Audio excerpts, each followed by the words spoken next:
On this episode of the Wise Old Owl podcast, I have 7-time TEDx speaker Chris Cummins. I saw him a few months back at an event and he wowed me. So I'm really excited to have him on, and you're going to really enjoy this one. Chris, thanks for joining me today. Thank you. Appreciate being here. You know, taking the time out of your busy schedule to sit down and just chat about what you did to galvanize a room was not only extraordinary, but took me by surprise, because I looked around and everybody was just glued to you. You couldn't hear anybody chat, no pens knocking around, no glasses moving. You really captivated somebody, and your whole specialty is motivation. So how did you get there and to talk about this topic? I enjoy the human condition. I enjoy understanding, why do human beings do what we do? Like, what motivates us, what causes us to do things. And I've really enjoyed studying what motivates us. I've enjoyed studying what demotivates us. I've really enjoyed studying communication and persuasion and influence. And you saw during that keynote, you saw a whole bunch of those things sort of meshed intertwined together. Yeah. One of the reasons why I wanted to chat with you is because there's been a lot of emphasis on young people today not being motivated. They feel hopeless about achieving home ownership, being able to strive and be successful. What are you seeing, and what do you think are the gaps with them in trying to achieve more or better, or try to get to their goals? What's the gap? I would say it's not necessarily limited to one generation. Someone asked me the other day, what kind of audiences do you work with? What kind of organizations do you do talks for? And I said, only the ones that have humans. Like, because humans, we're all kind of a little crazy. We all have strange motivations. I read an interesting book called Predictably Irrational. You think we would behave in a certain manner given certain stimuli, and the book talks about how actually it's not true. Like, we are completely irrational beings. But I don't think that's limited to just one generation. I've found that whether it's Gen X, Gen Z, millennials, boomers, whatever, there are people in each of these generations who seem to achieve really great things. And there are people in those groups that don't. What I like to do is study who are the people achieving those things and how the heck are they doing it, right? So I would say that the younger generation today, I don't think they are as demotivated as we might think. Well, it brings up an interesting point that I just thought about. Successful people know that to be successful, you have to go through uncomfortable things, right? And do these folks that just blame everybody are not conditioned to go through an uncomfortable feeling? Do they expect the path to just be paved in gold and not to go through the adversity that's required to achieve success? Like, what is it that everybody believes they're owed something? Wow. Everybody believes they're owed something. I would say that the most successful people I've interviewed, and you already know this because I interviewed a lot of people prior to that keynote that you saw, yes. Right? So I interview a whole bunch of people who are achieving in the industry or in a company preparing for the keynote for an audience. And I've noticed that I personally, I think you do as well, I love hanging out with people who are making awesome things happen. And it seems that people in that group, they all have similar characteristics. They rarely blame others for their circumstances. Now, there's some stuff beyond your control that put you where you are in your life. There's stuff beyond my control, right? But they tend to not focus on that. They don't focus on all the reasons why they can't achieve something or all the reasons why the deck is stacked against them. They tend to look for opportunities. So I've studied a lot of that, and seeing the ability to look for opportunity in adversity is something that I believe helps any member of any generation. So if you're a member of a younger generation and you feel the deck is stacked against you, there could be things that are harder for you than for someone in my age or for someone in their 60s, 70s. There could be things that are different. And, I had some things that were easier than someone younger might have. But there are still opportunities. And if you're only focused on the obstacles, you're never going to see the opportunities. Well, it seems like obstacles are presented in many ways. Social media, the press, government is now getting involved in a whole budget geared for young people so that life is fairer. What are your thoughts on that? Is that overreach? What are my thoughts on government trying to make life fair? I was taught by my grandparents, if it's when I would say, it's not fair that so-and-so got a brownie and I didn't, or someone got a cookie. Life's not fair. It's really hard. What I think a lot of people don't realize is life is really hard for pretty much all of us. It's not easy. And some people say, oh, well, he's got it so easy, or it's, he doesn't have the same adversity. It could be true that I don't have the same adversity that someone else has. I have other adversities, and so do you. So to try to make, gosh, that's a hard one. To try to make life completely fair for everyone, I think is a big challenge. What I like to do is I like to look for, like I said, opportunities. Is there an opportunity in this adversity? We talk about the cough that stopped the world. I won't even say the name of it because it's overused. But the cough that stopped the world, were there opportunities in tremendous adversity? Yeah. We're sitting in one of them. Yeah.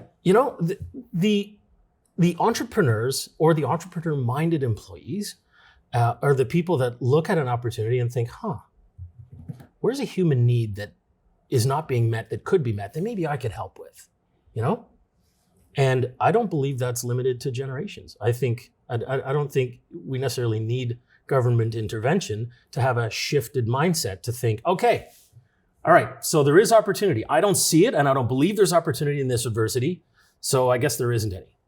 Wasn't it Henry Ford that said, if you think you can or think you can't, either way you're right? Yep. If you approach the situation, there's no possible way for me to benefit or win from this new rule, then you won't see one. Now, that's an interesting point. Is it a time issue where people want everything now and don't want to work hard towards a goal? Like, my journey in this industry has been longer than an amortization schedule, sadly. Okay? Maybe more than one. I don't know. Maybe more than one. So, I didn't get everything right off the bat. I didn't have a house with all the bells and whistles until 15, 20 years into my career. It's because I worked and did what I had to do to get there. And has social media made everything immediate and led people down the garden path that they should deserve a brand new house with all the trimmings and everything in it at the age of 25? Yes, I believe it most certainly has. And what people have to realize is what they see on social media isn't necessarily reality. Thank you. Right? So, how do you tap into motivating a group that could be ill-advised and tricked into thinking that everything is possible right away? So I want to address the word motivation first. I believe that if we're looking at strictly motivation, then I could motivate you to do something even just by pushing you, right? And if I push you backwards, then I'm physically motivating you to go that way. My father, he would sometimes call a hammer a motivator. Like, pass me the motivator. I'm going to motivate this nail to go into the thing, right? So I don't see myself as necessarily someone who motivates, because that's like an external force that pushes upon someone, right? But if I can help you to see an opportunity for yourself, and I can help you to realize that you do have skills and you do have a gift and you do have some things you're better at than some other people are, and you see that maybe it's okay for you to do it, like you're allowed to achieve this thing, it's possible for you to achieve it, you believe you now have the tools to achieve it, I believe that's more inspiring or helping you to like spark some inspiration inside, as opposed to me, pushing and saying, rah, rah, let's go, stand up and sing. Like, that's not going to help someone in the long term, right? No. If I push you that way, you're going to go that way until I stop pushing on you, right? But if you're internally motivated, if you're inspired, like, a guttural, emotional, wow, you stand up taller, you're like, all right, I think there might be some opportunities here. Maybe you got the goosebumps a couple of times during the presentation and you're feeling like an emotional connection to the message. That, I believe, is achievable for everybody, right? I think what holds a lot of us back is that we don't even believe we should be allowed to achieve that. We want to, because social media shows us a whole lot of other people achieving a thing, but deep down, we don't even believe we are allowed to. Well, on that point, Chris, I try to really zone in on time expectation with especially first-time buyers, because they always feel like their housing's out of reach. They feel that they're hard done by, and I always point to the RESP. The RESP is a program for the Retirement Educational Savings Plan. You have a $2,000 cap. Government matches $400 or $500. I don't even know what it is anymore because my kids are all grown. But it took 18 years of savings. And now I don't know if we could use it all, because it grew to the point where it did its job. And when you start off, it's really slow. Mm-hmm. But then the compounding nature of your returns grows this thing. And what people forget is this, the first home savings accounts, these RSP home buyer programs, they're not designed to be used in a year. They're not designed to be used in 2 years. They're designed to be used within a 15-year period or repaid over 15 years. They've just extended it in the recent budget. But you have to stretch out that time expectation because things are a little bit more difficult than they used to be. Mm. But you can still get there. And I find that people struggle with the time gap. Because of the immediacy. Because of the immediacy. Yeah. So I want it right now. I'd like to be CEO tomorrow. I'd like to be a VP of sales, or I'd like to be the head of a department. So how do you fix that? How do you help people understand that everything is still possible, but you have to start looking from within to change your expectation clock? Is that something that you purposely put into your talks and try to make sure you hit those gears and try to touch, because everybody's captivated in your talks, like they're just glued. And everybody I talked to afterwards was like, wow, that was different. That was a talk that was different. And you really hit home. What is it? What are you trying to grasp in that human spirit? I think part of it is the struggle of humanity. Like, it is hard. And if I get up there and I say, here's the 7 ways to do the thing, number one, you could have Googled those 7 ways, right? Number two, I could have sent it as a PDF. But if I weave those life lessons in some intelligent humor, in some stories that reveal that, hey, I get you. Like, I understand your business. And I can't stand up there and say, I understand your business. Because you'll say, well, I don't believe the guy. Maybe he does, maybe he doesn't. But if I use acronyms and examples from your business that only someone who'd been working at the company for 10 years would know, you see people put their phones down like, hey, this dude's done his homework. Does he work here? He's done his homework. Oh, you did a lot of homework. Right? And you see the audience tends to shift. In 5, 6, 8 minutes into a 90-minute keynote, their body language changes and they're like, hey, this might not be too bad, actually. And that's when in their mind, they're turning off the filter of who's this guy? What's he going to teach me that I don't already know? They're turning it off and saying, hey, this guy might know some stuff that might help me. So they're not being as guarded, if that makes sense, right? Yeah. Once we get the guard down, because I now become a credible source of information because I've shown I know your business. I haven't just told them. No, you prove it. You've proved that you've talked about every aspect of the business. Like, you go deep into processes, administrative issues, the challenges. Like, you delve right into it. It's like, this guy, was he in the mortgage business? Right.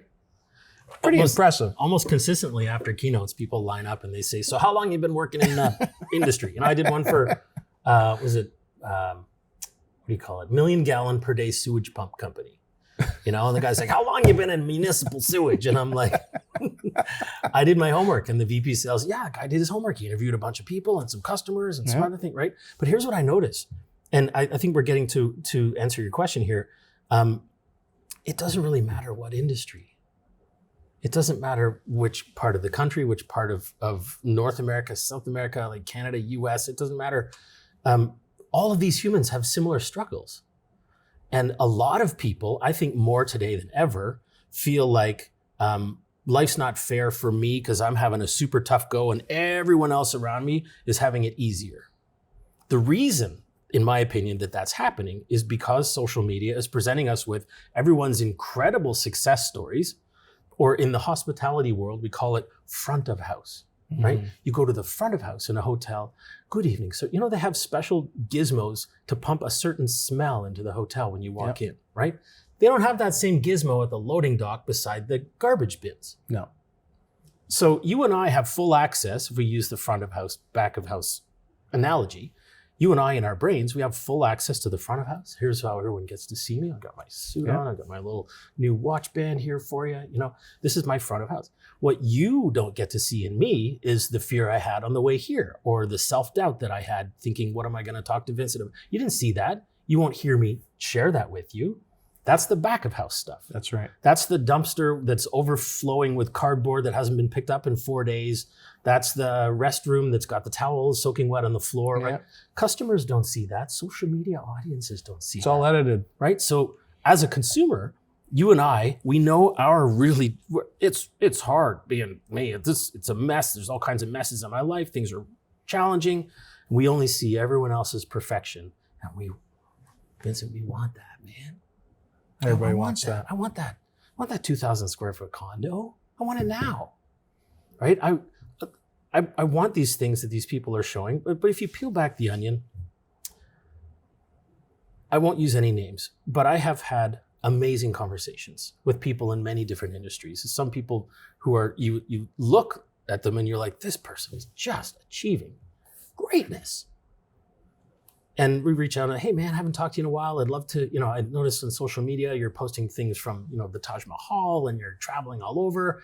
Dude, I'd love to chat. I haven't talked to you in a long time. Like clearly your speaking business is, incredible. And he's like, oh man, I've been seeing your social posts and things look amazing. I'd love to chat with you as well. So we decided to, instead of go have a beer or something, we'll just go for a walk and we'll chat. And I'm sitting here wanting what this person has, right? Because I just see what they're posting. I'm like, I want that. I want that level of travel. Like clearly you got to be commanding enormous fees to do all these traveling things. And he's looking at my business thinking he's speaking at that audience and this audience and his business is growing. I want that. And I said to him, I want your business and your life. And he goes, that's funny. I want yours.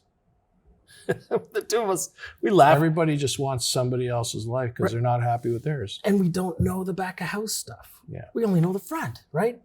And it turns out that financial challenges needed to move out of the place. Family paid for a trip because of a, aging relative's birthday. None of that showed up on social. No. So I do feel that our younger generations right now have forces acting upon them that you and I didn't. So right? Those forces making you think that this is normal. So this takes me to my next point about productivity. There's a term you used once. You said it was, I'm unproductively busy. How's it going? Busy, right? One of the busiest people busy in this busy marketplace. So what has this work from home environment? And I'm going to take a lot of heat from this because everybody says, we're really productive. Bullshit. A lot of people are not productive. And that unproductively busy term made me laugh because everybody's busy doing nothing. And you cover this a little bit. So where'd you get that little nugget? Well, again, if we use the front of house, back of house, right? How's it going? Busy. Oh, it's busy, right? I'm real busy. I'm doing these things. I'm doing all these things. But if we use an entrepreneur mindset, are those things that are taking your time, that are causing you to be super busy, are they really moving the needle in your business? Or even if it's not an entrepreneur, like you're super busy, but are you really moving your life forward? No. There's a lot of things that I'm just busy, but I'm not really nudging the tasks forward that I want to improve in my life. Some of them are. Some of them are moving more slowly than I want, right? But we can fool ourselves into, it's busy today. Did you get anything done? Not really, but I felt busy, right? And so I have to ask myself, am I enjoying the feeling of being busy because I tell myself I'm being productive? Or am I actually being productive? One of my mentors, a guy named Dan Sullivan, runs an organization called the Strategic Coach. Strategic Coach, yeah. And he has this thing he teaches, and I mean, I'd recommend your listeners go research it. He has the entrepreneur time system, he calls it. And I'm very familiar with him. I took the program, I think in 2003, 2004 with his partner, Babs? Yep, Babs. Yeah. You should read everything Dan Sullivan puts out, in my opinion. But one of the things that he taught me, and I'm still not great at implementing it, but he says you have to take time off to recharge your creative brain, to just recharge everything and be with your family. Exactly, your free days. And then you become more productive on your focus days, right? I've been doing this like full-time speaking business for, guess I should say 20, but I like to say 19 because it sounds better, but like 20 years. And you mistake being busy with productive. Oh, gotta go hustle. If you hustle for too many days in a row with no breaks at all, you actually are less productive than if you take some time to recharge. So that line that you heard, this, are you being busy or are you being productive? I have to stop myself and say, this thing that I'm banging away, I'm typing some keys on my keyboard. Yeah, but are you moving your life forward in that category? Or are you moving that deal forward? Are you moving something in your life or your business that you want to achieve? Sometimes you got to circle back and be like, actually, no, I enjoyed the feeling of being busy, but I need to be productive. And there's a difference. So if you were talking to a young group of people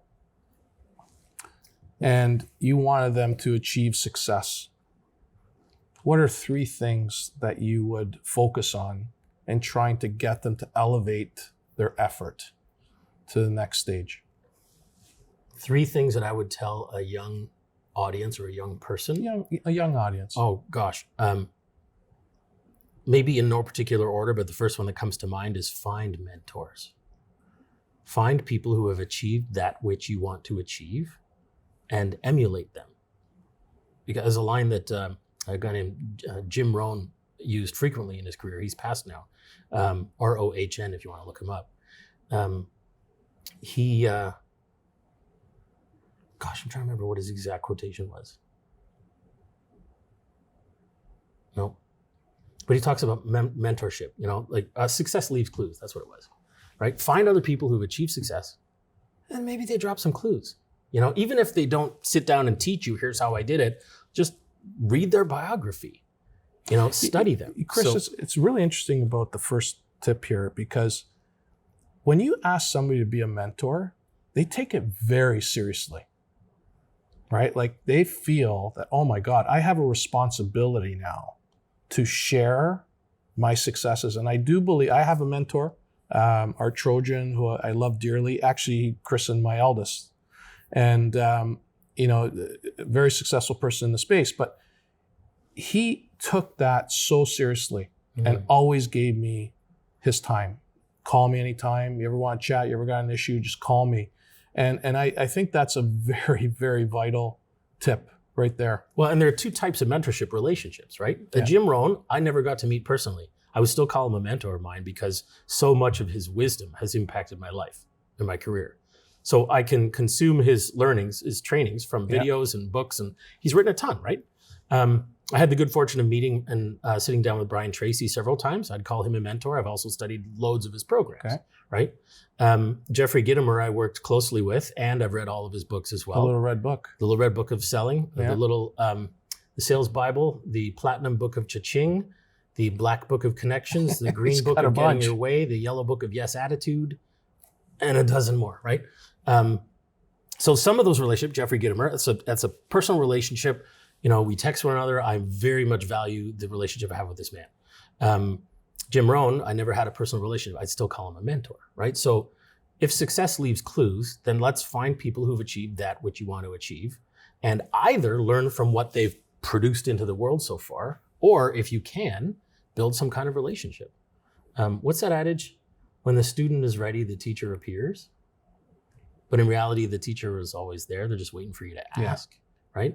That's a great quote. Like if you go around saying, will you be my mentor? Will you be my mentor? Will you be my mentor? Like, I think that's a problem.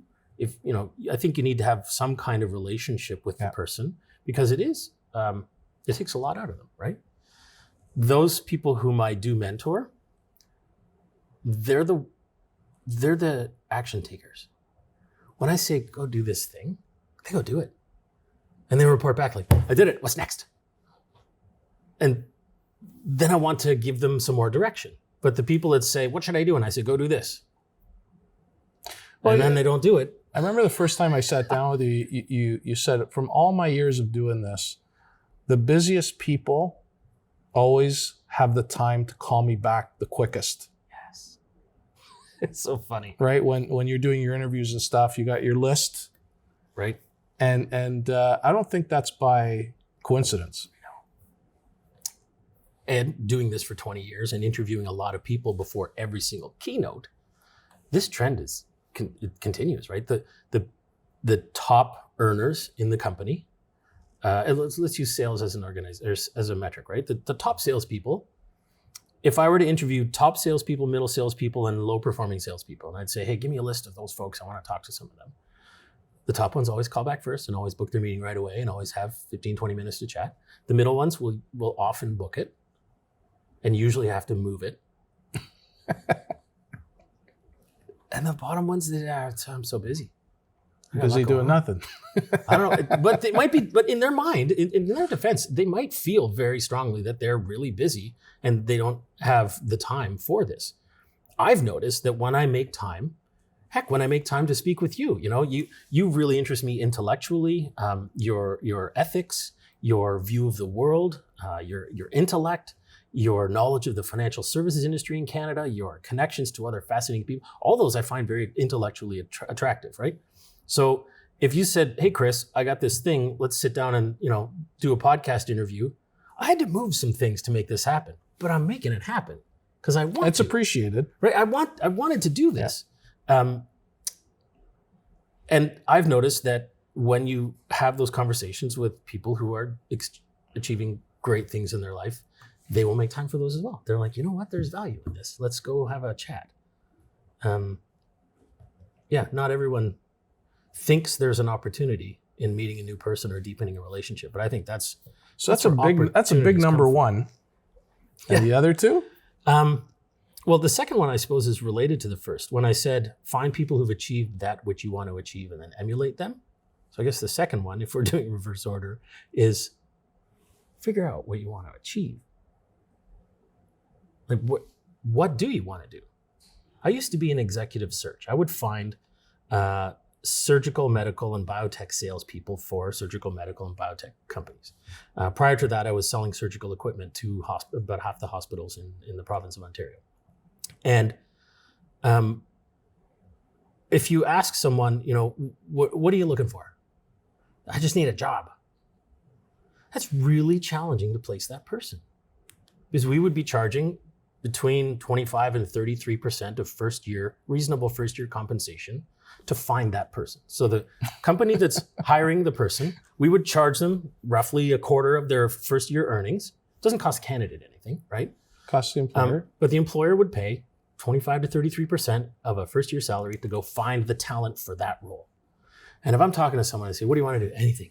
I'm wide open. That's not attractive to an employer. It's not attractive to a mentor either. A mentor says, I don't know what to do with this, right? Yeah. I've had people email and say, Chris, I saw you give a speech. Can you give me some success principles and tell me where I should be looking for a job? No. But if someone sends me an email that says, I'd love to work at this company because this thing really intrigues me. I love their innovation stuff. I've researched the heck out of them. It's my absolute dream job. I wake up dreaming of that company. It would be incredible to work there.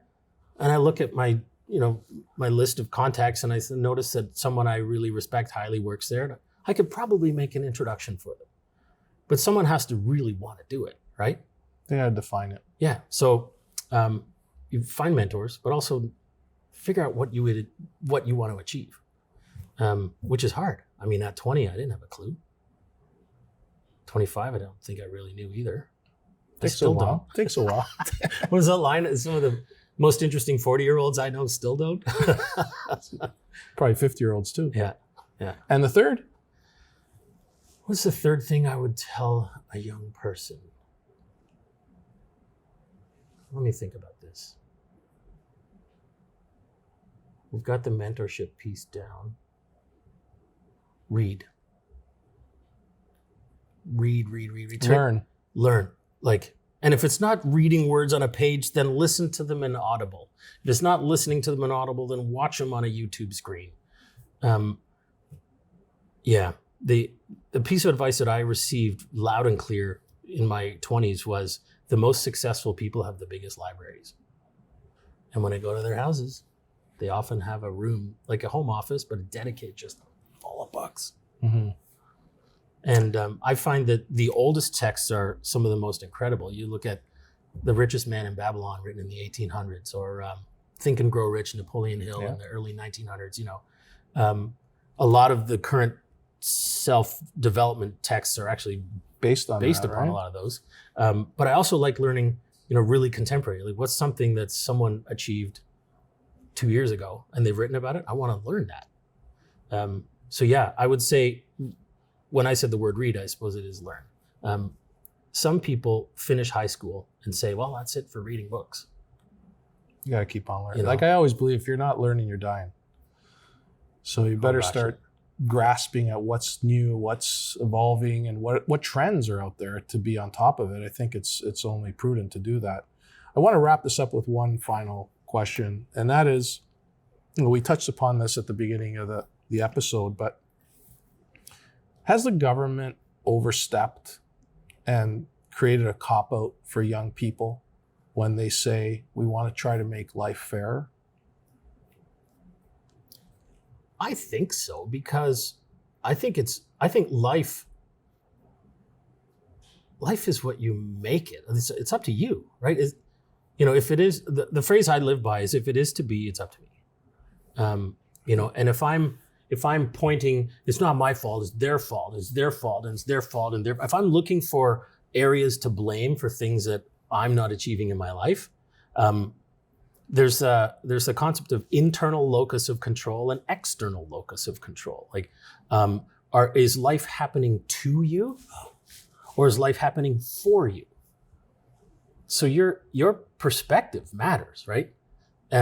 So if you're waiting for a government to make things fair, if you're waiting for a neighbor to stop doing the thing, if you're waiting for someone to invent a thing so you can do the thing. My father used to say, as a kid, I would say, when are they going to invent a glass that holds water? I don't know. When are they going to invent X? My dad would say, Christopher, who are they? I said, I don't know, the people that invent stuff. I don't know. He said, Christopher, we are they. It's very profound. When are you going to invent it? Well, I don't know. I can't. I mean, I don't know. Maybe look into it. If you're waiting for someone else to invent the thing, if you're waiting for someone else to come up with a regulation, if you're waiting for someone else to fix a thing that you have no control over, then maybe those things will happen, maybe they won't. But you have a lot of control over how you choose to react to things in your life, right? If you have an external stimulus, you can either choose to react and go that direction or choose to go this direction. I choose to look where there's opportunity. You're finishing up a book. Mm-hmm. Your second. When's it going to be ready? I love that question. When it's done. When it's done. It's funny. I have mentors who've written dozens of books. I was speaking with Brian Tracy. He and I had lunch, and he said at one point he was pumping out a book a quarter every 90 days. And I'm like, oh, that's a different animal. This is delightfully painful. I suppose commitment time. So we are now in late of April 24. So by the end of the summer, it'll be in print. Looking forward to it. I really appreciate you coming in. Thank you for a great, insightful chat. Thank you. Much appreciated.